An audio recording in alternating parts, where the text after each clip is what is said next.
In this Facebook world we live in, getting an actual birthday card in the mail is few and far between. But that only means the ones we do get are that much more meaningful. If you decided you want to be a friend who mails birthday cards, you're in the right place. Before we get into the logistics, let's chat for a moment.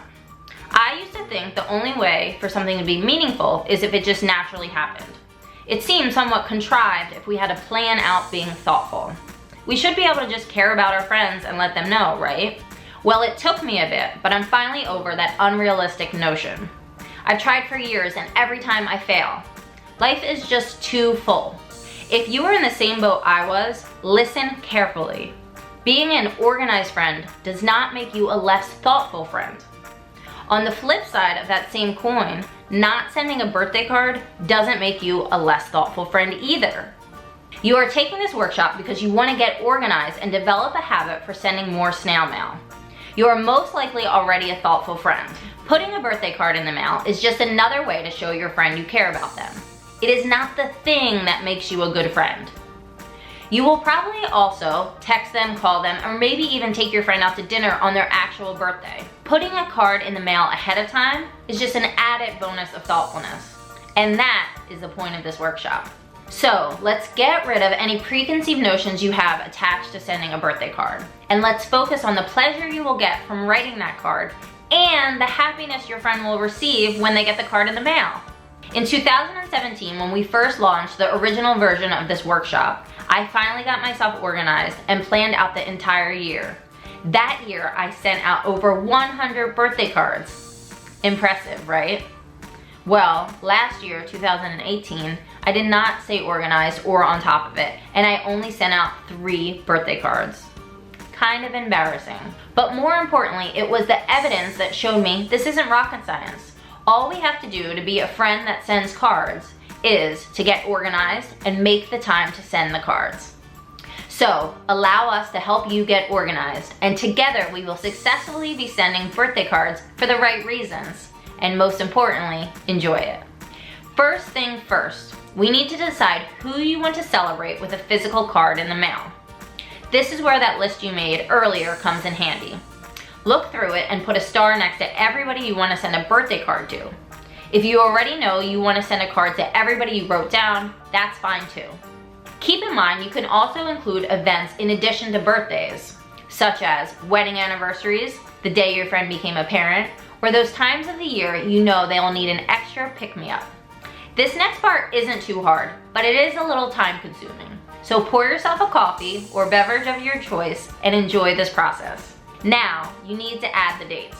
This is crucial because at the end of the day, if we don't even know the dates, there's no chance we're sending a card in advance, and we might not even be able to hand them a card the day of or send them a text.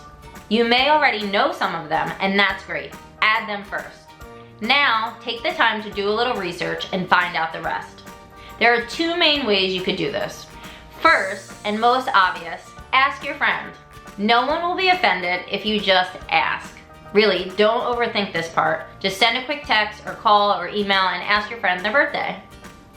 Second, take advantage of Facebook. I'm sure you already know that Facebook will tell you it's your friend's birthday on their actual birthday. But did you know with a couple clicks you can find that information out ahead of time? It's true, and here's how. From your main page, click on the word events in the left-hand column. Then click on birthdays. This will give you a list of your friends' birthdays starting from today's date. As you scroll down, it will appear as small circles with your friend's profile picture. Simply hover over each one and their name and birth date will appear. Don't worry about adding everyone. You could always wish them happy birthday on their actual birthday via Facebook.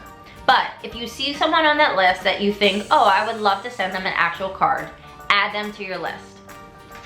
Once you have all the dates, you need to arrange them in calendar order. We have provided you with a PDF to help you organize this, but a simple Word or Excel document could also do the trick. By doing this all in one sitting, you'll never have to think the thoughts again, hey, isn't it my mom's birthday this month? This is now your birthday almanac. All the information is right here, and you no longer have to think about it regularly. Put it out of your mind, because you know it's right here in this document. Having this information is step 1.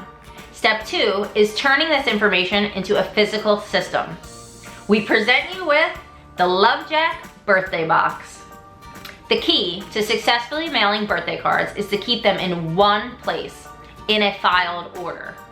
Start with your box. We suggest using the DVD media box from the Container Store. We love this box because it's bigger than your typical shoe box and it fits a 5x7 greeting card perfectly inside it.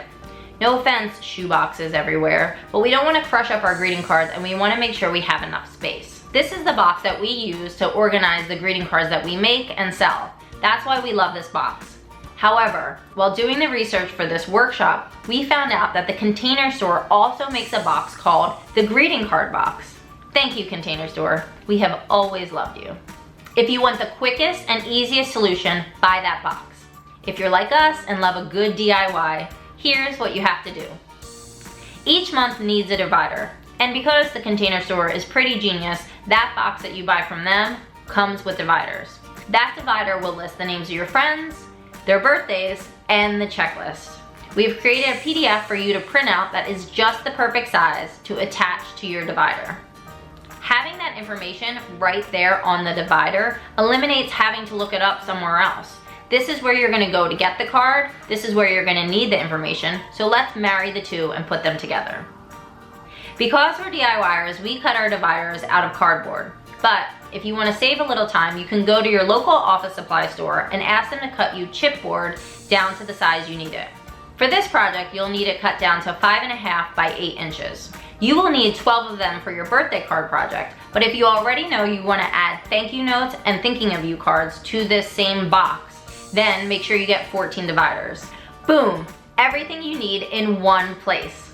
Now the real work and fun begins. Go through that checklist and check off everything you have. Fill out that checklist and start gathering everything you need.